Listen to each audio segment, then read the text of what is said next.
The Colorado desert breeze touched the loose strands that escaped from Elizabeth's carefully braided hair. She stood on the steps of the small white wooden chapel, her wedding dress embroidered with delicate lace, falling gracefully to her ankles. The bouquet of wildflowers gathered from the nearby meadows trembled slightly in her trembling hands, while the thin veil floated like a cloud around her. Her eyes fixed on the dusty road leading to town, alternated between hope and despair. It was already past 3 in the afternoon. The wedding was scheduled for noon. Elizabeth Davies had waited for this day for 6 long months. When her aunt showed her the advertisement in the Denver newspaper, a 43-year-old man widowed for 3 years, seeking a wife willing to share life in the far west. She felt something she hadn't felt in a long time. Possibility. Her life had become so small, confined to her parents' house in North Carolina, performing the duties of an unmarried daughter while her friends married and built their lives. The correspondence with Thomas McCarthy had been formally appropriate, but also surprisingly touching. He wrote about his farm on the Colorado plains, about the need for companionship, about his hope of finding someone who understood the harsh beauty of that place. He mentioned his daughter, only 5 years old, named Sarah, who had been born during the final year of his deceased wife's life. He also mentioned her death, a childbirth gone wrong, complications that no doctor in that remote place could remedy. When Thomas proposed by letter that she come to Colorado and marry him, Elizabeth did not hesitate. She packed her bags, said goodbye to her mother with tears in her eyes, and boarded the train that would take her to a new life. Her father had arrived with her at the small town of Sterling, checked the room he had reserved at the inn, and with a formal handshake that soon turned into an embrace, returned home. Now, with the hours passing, Elizabeth began to wonder if she had made the greatest mistake of her life. "My dear, perhaps it would be best if you came inside." The voice of Reverend Hammond came from inside the chapel. He was an elderly man with white hair and a kind face marked by the rigors of the desert. He had performed weddings for more than 40 years, but he had never seen anything like this. A bride waiting for a groom who would not arrive. "Not yet," Elizabeth replied, her voice low but firm. "He will come. Thomas is a man of his word." But as she spoke these words, doubt gnawed at her. What if something had happened? What if he had changed his mind? A sharp cry interrupted her thoughts. One of the women waiting inside the chapel rushed outside, pointing down the road. There, in a cloud of dust, there was movement. A horse marching at an accelerated pace and someone riding it. A dark figure against the bright horizon. Elizabeth held her breath. As the horse approached, Elizabeth was finally able to see the man. He was more impressive than he had imagined from the photographs and very different from what he expected. His features were marked, rigid, burned by the desert sun. His hair was slightly gray, as was the stubble that covered his chin. The brown leather coat she wore was dirty with dust, as were her work pants. His eyes, when they finally met hers, were a deep blue, full of remorse. He guided the horse near the chapel and descended with a movement that spoke of long hours of riding. His boots hit the dirt floor hard, and as she walked toward him, Elizabeth could see that he was limping slightly, an old wound supposedly. "Elizabeth," he said, his voice with apologies. "Forgive me deeply." She wanted to be furious.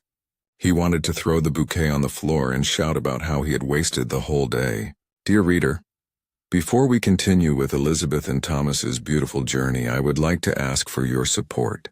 If you're enjoying this old Western romance story, please like this story if you're loving the adventure. Comment below telling me what country are you reading from. I'd love to know where my readers are from around the world. I want to ask your permission to continue bringing you more stories like this. Your engagement and support mean everything to me, and help me create more captivating tales from the Wild West, heartfelt romances, and unforgettable characters. Thank you so much for following along on this journey. Your comments and likes inspire me to write more stories that touch your hearts. Now let's get back to Elizabeth and Thomas. He wanted to tell Reverend Hammond that it was all a mistake, to take the next train back to North Carolina, and to forget that he had met Thomas McCarthy. But when he saw his eyes filled not only with remorse but with a pain that went far beyond backwardness, his harsh words died in his mouth. "What happened?" she asked, and it was then that she noticed the blood stains on the sleeve of her coat. "Are you injured?" Thomas looked down at his arm as if he were seeing it for the first time.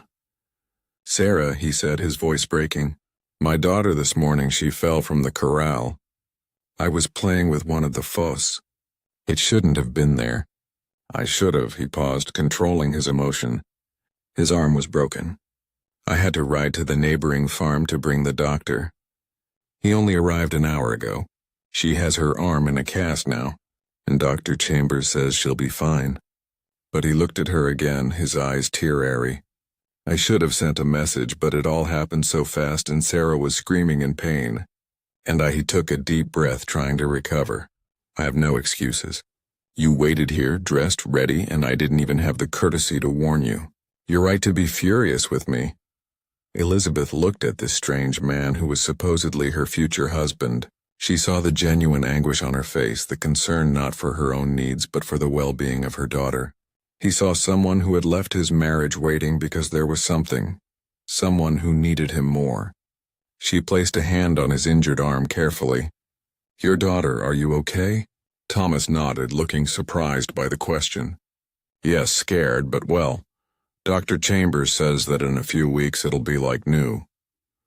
Elizabeth took a deep breath and looked at the Reverend Hammond, who had approached the chapel door, his face reflecting confusion and uncertainty. "Reverend," she called, her voice strangely calm, "is there still time for us to get married today?" The wedding took place 40 minutes later, a simple but meaningful ceremony. Thomas McCarthy had gotten off his horse, washed himself quickly in the water pump near the chapel, and changed into a clean shirt he had in his bags, a concession supposedly for the special day, even if he had forgotten to fix his hair or shave. Elizabeth walked down the aisle next to a man who was still practically a stranger. Reverend Hammond read the vows with a certain haste, as if he feared that something else would happen before he could put on the rings.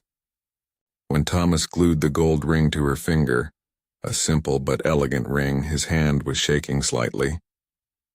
His eyes searched hers, seeking understanding, seeking hope. "With this ring, I marry you," he said, his words clear despite the raw emotion that echoed beneath them. "With this ring I unveil you," replied Elizabeth. And at that moment something changed. It was not the romance he had imagined during the months of correspondence. It was not the perfect ceremony he had dreamed of. But there was something real about it, something genuine and strong. "I pronounce you husband and wife," declared Reverend Hammond. "You can kiss the bride." Thomas leaned in, his lips meeting hers in a brief but meaningful kiss. When they parted, Elizabeth could see tears running silently down her face.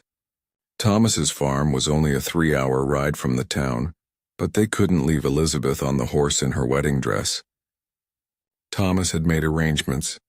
A simple carriage drawn by 2 horses was waiting for them at the inn. As they headed out of town, Elizabeth looked out the window, watching the desert gradually change into pastures, seeing the sky grow even bluer, seeing the horizon open before her like the pages of an unread book. Thomas rode alongside the carriage, occasionally looking at it through the window. They hadn't said much. They had only a short time, and a lot of uncertainty floated between them. Finally, as the sun began to go down, the farm appeared. There was a large wooden house painted white with wide balconies. Red barns towered in the background, cattle grazed in the fields. It was much larger than Elizabeth had imagined from the quick drawings Thomas had included in his letters. One of the employees rushed to help her get out of the carriage. As Thomas dismounted and walked toward her, Elizabeth saw a small figure emerge from the main door. A 5-year-old girl with light brown hair tied in 2 strings. His left arm was in a cast, immobilized in a blue sling. "Dad!" shouted Sarah, starting to walk towards him, but slowing down when she saw Elizabeth. His big brown eyes went from Thomas to her and back again. "Who is it?" "Sarah, dear," Thomas said, kneeling to stand at his daughter's level, his left hand still resting on her knee for balance due to her old wound. "This is Elizabeth. She's your mom now." We got married today. Sarah's eyes dilated. She looked at her wedding dress, at the veil, at the bouquet that Elizabeth still held in her hand. Are you a bride? She asked admiringly. You're beautiful. Elizabeth felt something melting inside her chest. She knelt down as well, standing at Sarah's eye level, being careful not to strike her injured arm. Thank you, Sarah, she said softly. And you're beautiful too. I heard you were very angry today, even when your arm hurt. I screamed, Sarah admitted honestly. Dad said it was not a shame to scream when it hurts. Thomas smiled in spite of everything, a quick smile that brightened up his weary features. The guest room had been prepared for Elizabeth with an attention to detail that touched her. There were wild flowers in a vase, fresh water in a jar, and a simple cotton dress had been left on the bed.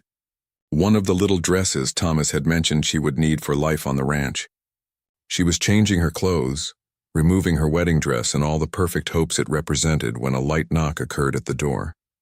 Come, she called, and Thomas entered, still wearing his clean shirt and work pants. He holds a glass of hot water. I thought you might appreciate that, he said, holding out his glass to help relax after a day like yours. Well? Elizabeth accepted the glass, sipping the lightly scented chamomile tea. How's Sarah? She asked. Sleeping, finally, Thomas replied. He leaned against the door, seeming to be supporting half his weight in it. He really was exhausted. Thank you for not letting today be a complete disaster. Any other woman would have taken the train back home. Any other woman, Elizabeth acknowledged, would not travel all the way from the east to the Wild West to marry a stranger.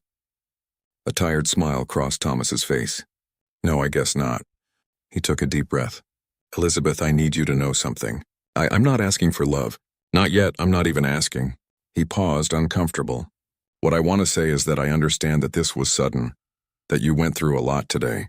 If you need time, space, I came here to have a real life, Elizabeth interrupted calmly. Not for a perfect life. Your daughter needs a mother. You need a companion. And she looked around the room, then at the man at the door. I need a purpose. I think maybe we can give each other those things. Thomas studied his face for a long moment. You're much stronger than you expected, he said finally. And you're much more human, she replied.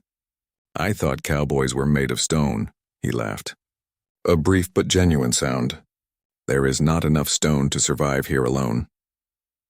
When he left the room, closing the door softly behind him, Elizabeth drank the rest of the tea and looked out the window. The desert at night was beautiful. The stars so bright they seemed to touch the roof of the earth. She thought back to her previous life, how comfortable it had been, but also conforming. Small, safe. That was different. This was unknown. But when he closed his eyes, all he could see was Thomas's face when he looked at Sarah, full of protective love, and Sarah's face when he looked at her, full of hope. The first few weeks were about learning, not romance. Elizabeth learned how to tend a farm, tasks she had never done. He learned how to order cows, collect eggs, repair fences when cattle knocked them down. He learned the name of each horse, each tool, each shortcut. But most importantly, she learned about Sarah when the cast was finally removed from the girl's arm. 4 weeks after the accident, Sarah celebrated by running through the house, and Elizabeth picked her up and twirled her in the air, both laughing. Thomas was watching, standing near the kitchen door. And when Elizabeth put Sarah down and raised her head, she saw something she hadn't seen before in her eyes. It wasn't just remorse. It wasn't just acceptance. That night, while Sarah slept, Thomas and Elizabeth sat on the porch watching the sunset paint the sky in shades of orange and pink. There was a bottle of whiskey between them, 2 metal cups between his hands. You weren't obliged to come, said Thomas, breaking the silence that had lasted a few minutes. After today, could have asked for his money back. You know, there are agencies that help women who have been deceived by men. I have not been deceived, interrupted Elizabeth. You didn't lie to me. You told me you had a daughter. You told me that life here was hard. You told me you didn't know if we could be happy together. But you waited hours dressed ready and you ran to save your daughter. Elizabeth replied, Thomas, I was raised to believe that love was something that happened when men and women met that caused heartbeats and beautiful words. But she took a deep breath. I think such love is rare. I think most marriages are made of smaller things: commitment, friendship, respect. Thomas looked at her. Is that what you want? Commitment, friendship, respect. It's a start, Elizabeth said honestly. It would be a start more than most women in my hometown can do. He put the cup down and reached out to hers. When his fingers touched, there was no fire. There was no wild passion. There was only one understanding. The understanding of two human beings who had agreed to try. Elizabeth was outside the house hanging clothes to dry when she heard the sound of hooves approaching. She turned to see Thomas ride upwards. But this time she wasn't alone.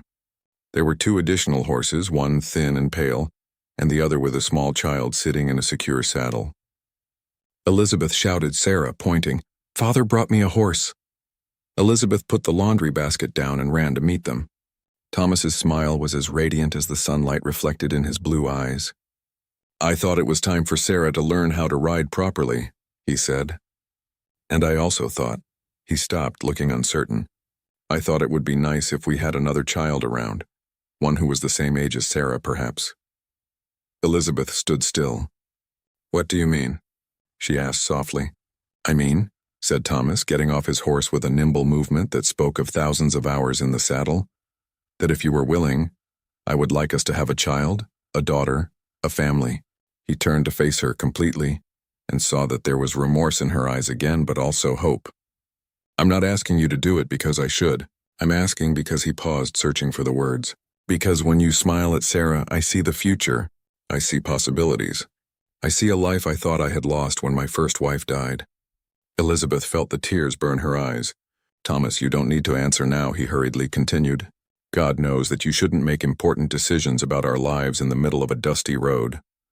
But he reached for his hand to touch her face, his thumb tracing the line of her cheek. "I want you to know that you have become very important to me and for Sarah.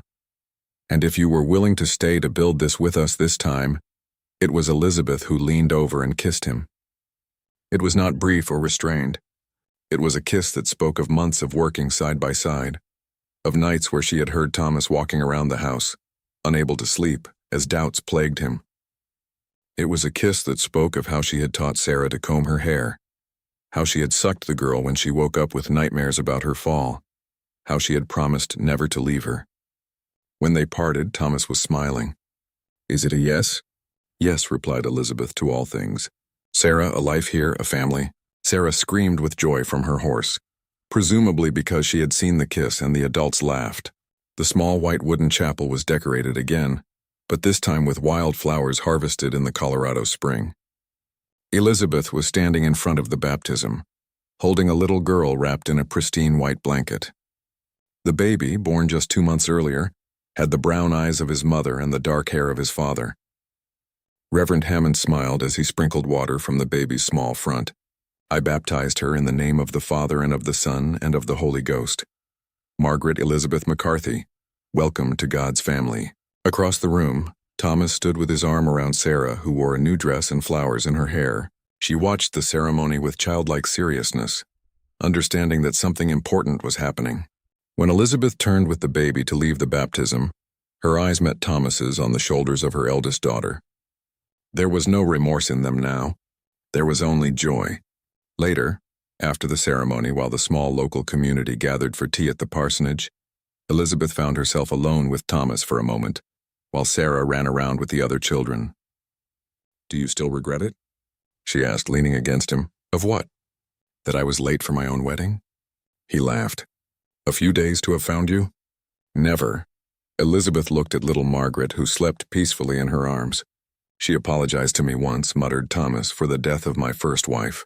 I thought I had lost the chance to be a father again, to have more children.